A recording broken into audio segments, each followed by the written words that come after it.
Conflictos en las relaciones de pareja. Inicia nuestro texto con una primera lectura testimonial de una joven en una relación, en un cierto tipo de relación de pareja que no solo se califica de conflictiva, sino de muy conflictiva. De tal manera que de entrada tenemos una escala de este tipo de parejas. Se describen muchas situaciones de las que a ti te piden que analices la posición de ella y de él.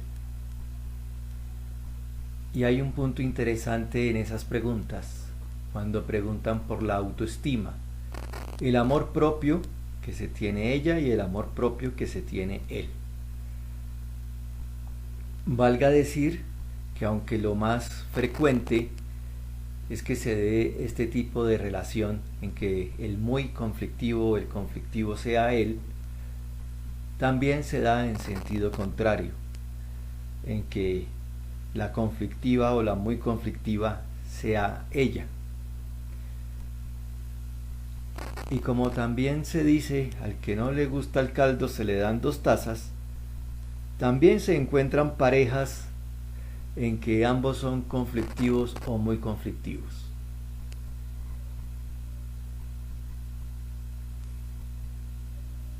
En algunas conversaciones con adolescentes y que empiezan a tener sus noviazgos, yo siempre les digo que esa nueva experiencia, para que indique que están preparados para esa nueva experiencia,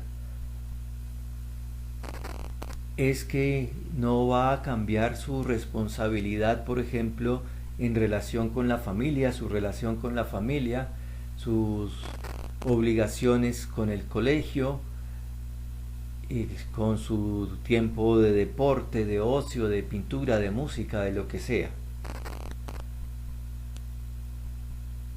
Si se está preparado para la relación, la vida que se tiene no se va a desbarajustar, al contrario, se va a enriquecer. Ese es el primer indicador de que él o ella están preparados para la relación. Si una relación afecta estos elementos, no se está preparado para la relación. Y a veces esta es la causa de que las relaciones sean conflictivas.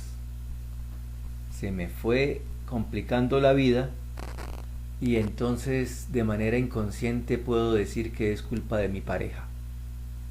Y por eso empiezo a controlar, a no permitir.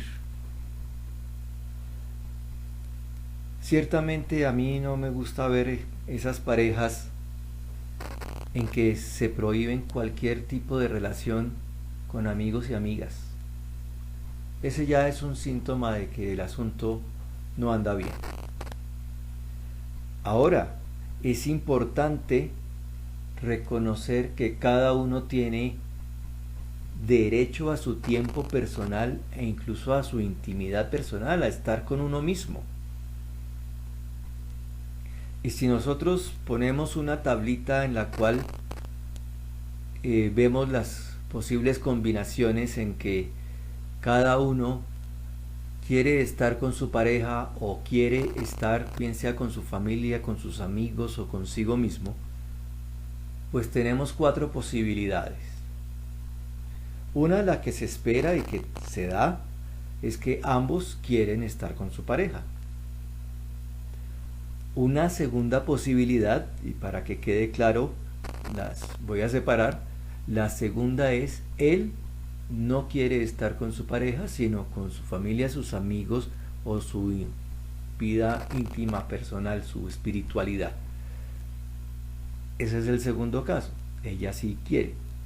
En el tercer caso, es ella la que no quiere estar con su pareja, sino que quiere pasar un tiempo con su familia, con sus amigos o dedicada a ella misma. Aunque él sí quiere estar con su pareja. Ese es el tercer caso. Y la cuarta posibilidad es que ambos, cada uno por su cuenta, quiere estar con su familia, con sus amigos o dedicarse un tiempo para sí mismo. Solo que coinciden. Entonces, como nos damos cuenta, hay 4 posibilidades diferentes. Y tenemos que estar abiertos a esas 4 posibilidades. A cuando yo quiero y mi pareja quiere. Yo quiero y mi pareja no quiere.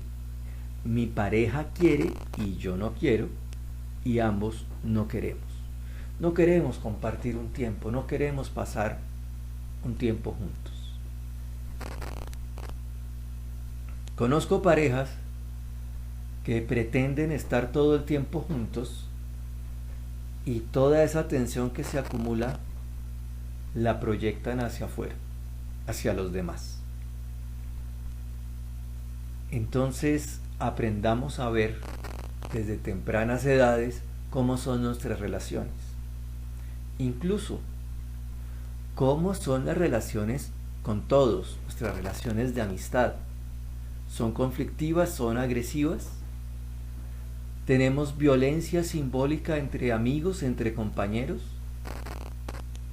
Porque seguramente si soy usuario de violencias simbólicas con amigos, con compañeros, amigas, compañeras, seguramente en una relación de pareja adolescente haré uso de esas violencias simbólicas, arrebatándole el mundo, la libertad a esa persona que digo amar.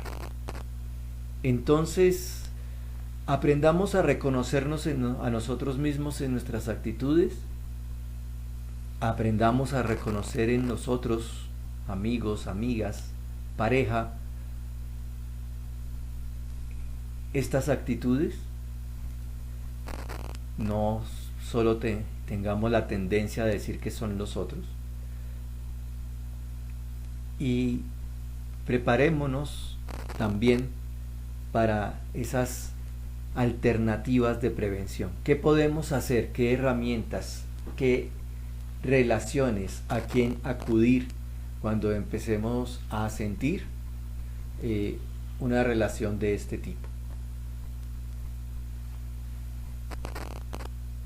Siempre recomiendo acudir a familia, papá, mamá, hermanos mayores, más que a amigos de la misma edad, porque los amigos de la misma edad están viviendo la misma situación, están aprendiendo a nadar. Cuando estamos aprendiendo a nadar y nos acercamos al otro para que nos proteja, nos sostenga, seguramente nos hundimos los dos. Entonces, más bien, abrir esos canales de diálogo con papá, con mamá. Es la época precisamente de empezar a construir esa comunicación que va a durar toda la vida, que es la comunicación de adultos. Las experiencias de papá y mamá nos van a orientar. De pronto podamos decir, pero es que papá, pero es que mamá no viven como me dicen.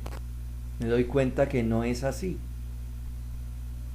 Puede ser cierto, pero dolorosamente también pueden estar viviendo esa situación y haber aprendido dentro del dolor.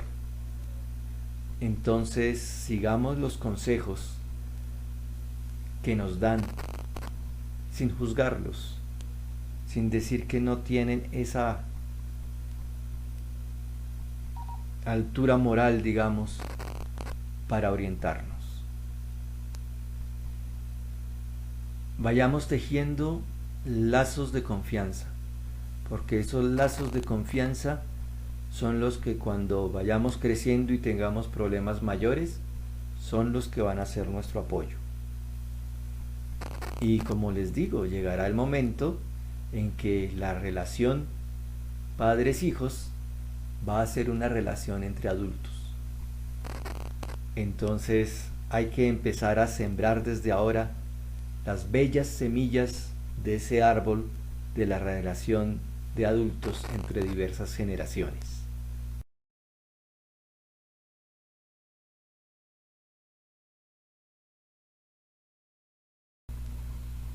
Inicio hoy esta sección de historia de la cultura, historia del pensamiento, historia de la educación, porque la evaluación externa de la institución, Prueba Saber y Martes de Prueba, nos indican que el ámbito histórico-cultural es que necesita un refuerzo. Inicio en la Edad Media, situándome entonces en los 1000 años que la constituyen, en números redondos diríamos del año 500 al año 1600. En esta época, el método de investigación y de enseñanza se llama disputatio, en latín, que es el idioma que se hablaba en la época. ¿Qué significa la disputa? ¿En qué consiste este método? Este método consiste en plantearse un problema, una pregunta, y el interesado, sea el estudiante, en ese momento alumno, sin la luz del conocimiento, que eso significa la palabra, el maestro de enseñanza o el maestro especializado en una de las ramas del conocimiento, tomaba todos los datos que se conocían hasta el momento sobre ese asunto.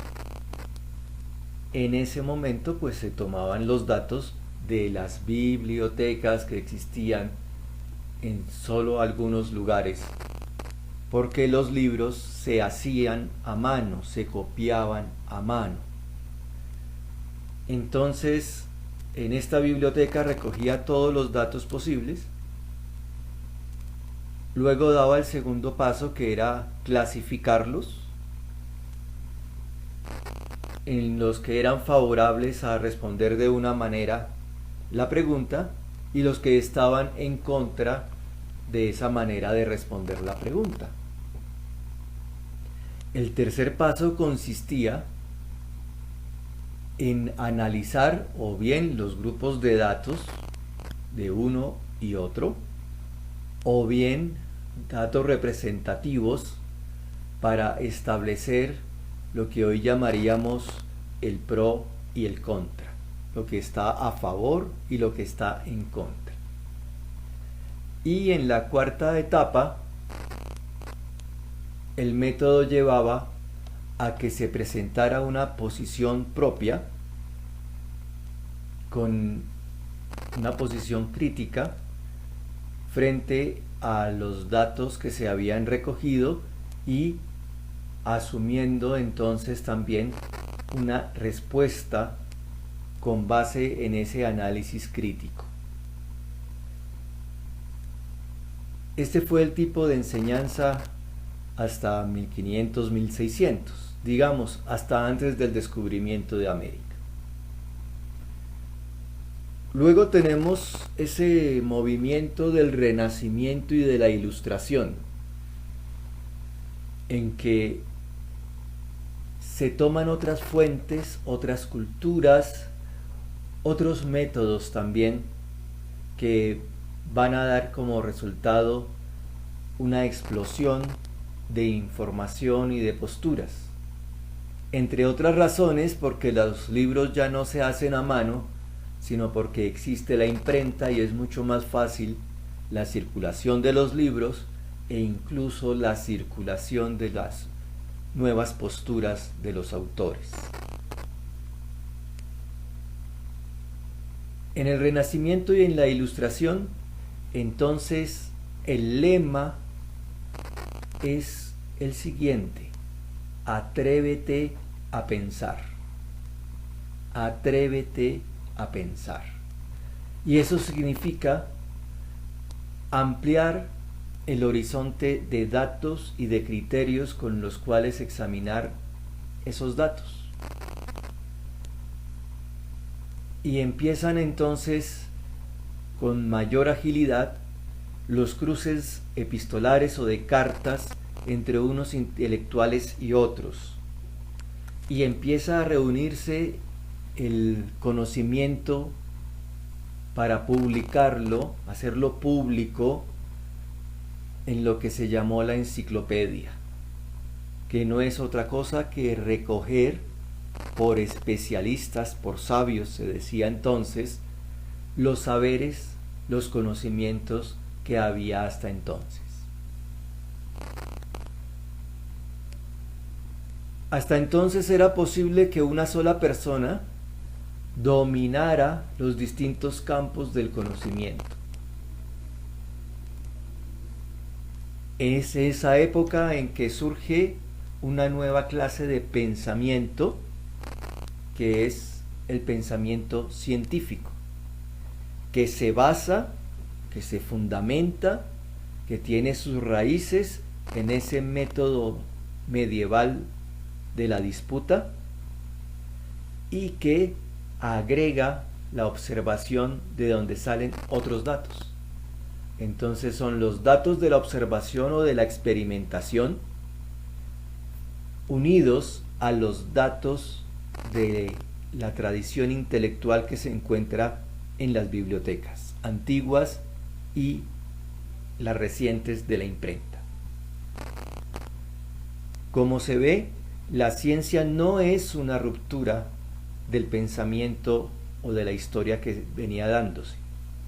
Es una continuidad. Y esta historia del pensamiento con el surgimiento de la ciencia es posible únicamente en la Europa medieval, cuyo pensamiento y cultura ha sido la cristiandad. En ninguna otra parte del mundo, en ninguno de los otros continentes, surgió la ciencia con el auge con el que surgió en esta época en la Europa de finales de la Edad Media e inicios de la moderna. ¿Qué sucede después? Después, con el desarrollo de la ciencia, vendrán otros movimientos, que será la industrialización y el capitalismo. Y veremos cómo tanto la industrialización como el capitalismo van a trazar dos sendas distintas para el conocimiento, para la cultura, para la educación. En próximas secciones entraremos en este campo. Hasta el próximo encuentro.